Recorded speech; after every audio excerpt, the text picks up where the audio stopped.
J'ai attendu une petite demi-heure à la gare routière de Fira. Je vais tout au sud de l'île pour voir un site archéologique.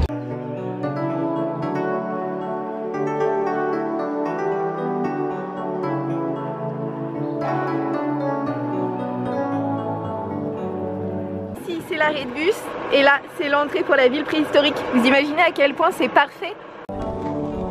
Et mon ticket coûte 12 €. Le site archéologique est entièrement couvert par un toit et hyper bien protégé. Ils ont fait une maquette pour qu'on puisse voir vue du ciel le site archéologique en entier. Le site archéologique a commencé à être excavé en 1967 et c'est toujours en cours.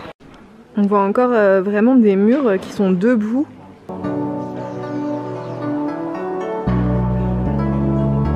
J'arrive même pas à croire à ce que je vais vous raconter, mais les bâtiments que je suis en train de voir datent de 1613 avant Jésus-Christ. En fait, une énorme éruption a recouvert de cendres toute la ville mycéenne, ce qui fait que tout est resté absolument intact. Ce que je vois à 3600 ans. J'ai jamais vu quelque chose d'aussi vieux, c'est incroyable. Des murs qui ont 3600 ans.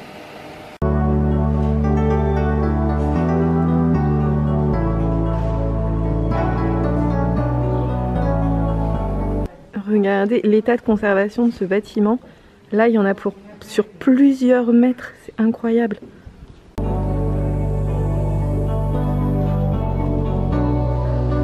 Ça peut vous paraître pas très impressionnant à regarder comme ça en vidéo, mais être dans un endroit où on voit des constructions humaines qui ont 3600 ans, franchement, c'est extrêmement impressionnant. Voilà, j'ai encore quelque chose à Santorin que j'ignorais qui existait. J'ai l'impression que Santorin, ça m'apprend juste à découvrir ce qu'il y a sur la Terre, et il y a beaucoup plus de choses sur la Terre que ce que j'aurais pu imaginer.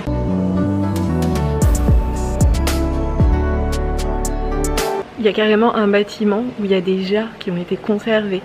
C'est assez incroyable.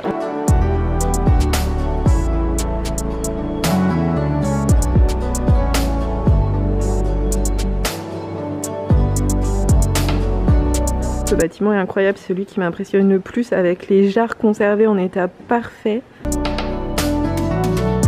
Là, je suis en train de me rendre compte que j'ignore complètement comment en France les gens vivaient il y a 3600 ans, et ça me donne vraiment envie d'en savoir plus, non seulement sur ici, mais aussi sur comment est-ce qu'on vivait en France. Est-ce qu'on avait des bâtiments de cette taille, de cette qualité, qui auraient pu tenir autant de temps? Et là, on voit encore la rue, une petite fenêtre et même la porte d'entrée jusqu'à l'endroit où il y a les jarres. Ici, la maison des femmes. En fait, ici on voit hyper bien les carrés qui représentent les pièces, et là ça c'était les couloirs, et en fait ils ont retrouvé énormément de vaisselle et même des peintures, ce qui veut dire qu'ici c'était sûrement une habitation. On peut plonger carrément au niveau des bâtiments, ce qui veut dire que je vais voir, je vais me promener dans la ville comme à l'époque quoi. Donc là c'est, voilà, je suis dans une rue, je longe des bâtiments, sauf que je suis en 2020 et que eux ils ont arrêté de longer les bâtiments en 1613 avant Jésus-Christ. Incroyable également ici, c'est comme vous pouvez le voir derrière moi, les bâtiments avaient déjà plusieurs étages. Chaque bâtiment avait 2 ou 3 étages. C'était des étages plutôt très hauts. Regardez l'état de conservation de ce bâtiment de plusieurs étages. Ça c'est une place carrée. Cette maison n'a pas encore été excavée, et ils ont excavé aussi les bâtiments qui sont juste là. C'était un escalier qui s'est effondré, mais on voit bien l'escalier. Ils ont réussi à faire des projections 3D, et il y a des écrans qui les diffusent, ce qui fait qu'on peut voir en fait à quoi ressemblaient les bâtiments quand ils étaient encore en bon état avant l'éruption.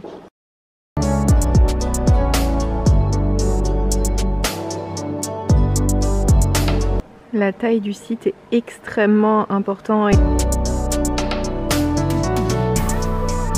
Alors le billet retour pour Akitori, pour Fira, du coup de Akitori à Fira coûte 1,80 €.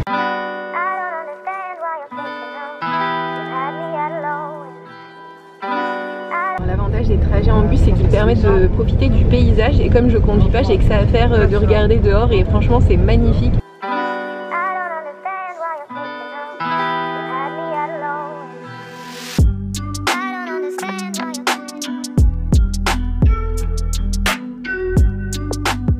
À Santorin, il y a tout un tas de vignes, et en fait les vignes sont comme ça. Moi j'avais jamais vu des vignes comme ça, je pensais que c'était toujours droit.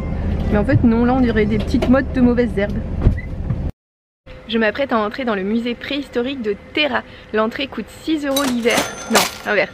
6 € l'été et 3 € l'hiver.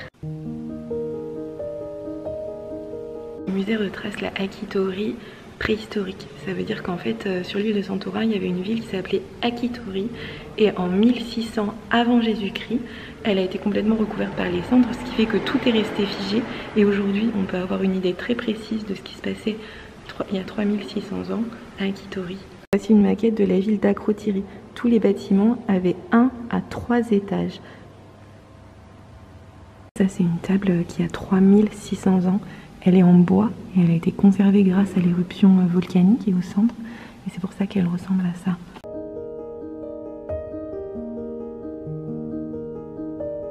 « 3600 ans avant Jésus-Christ, donc des hommes préhistoriques ont construit des bâtiments hauts de 3 étages. Mais ils ne se sont pas arrêtés là. Vous voyez derrière moi, ce sont des peintures qui datent de cette époque.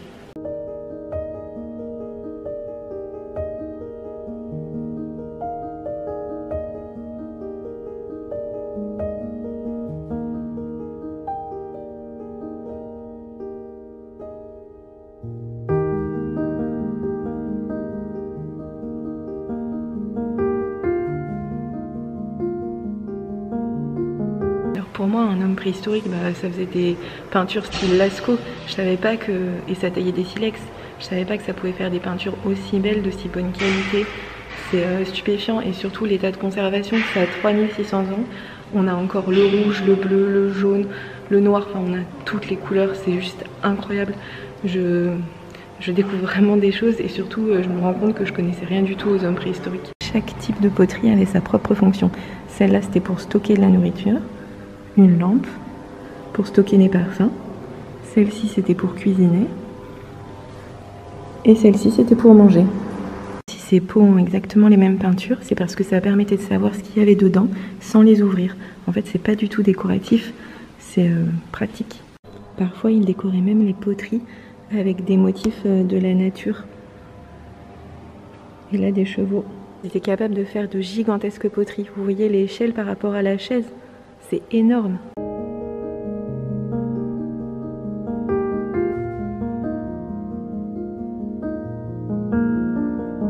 Les habitants d'Akrotiri entretenaient des relations non seulement avec la Grèce continentale, toutes les autres îles cycladiques, mais aussi avec la Syrie et l'Égypte. C'est incroyable.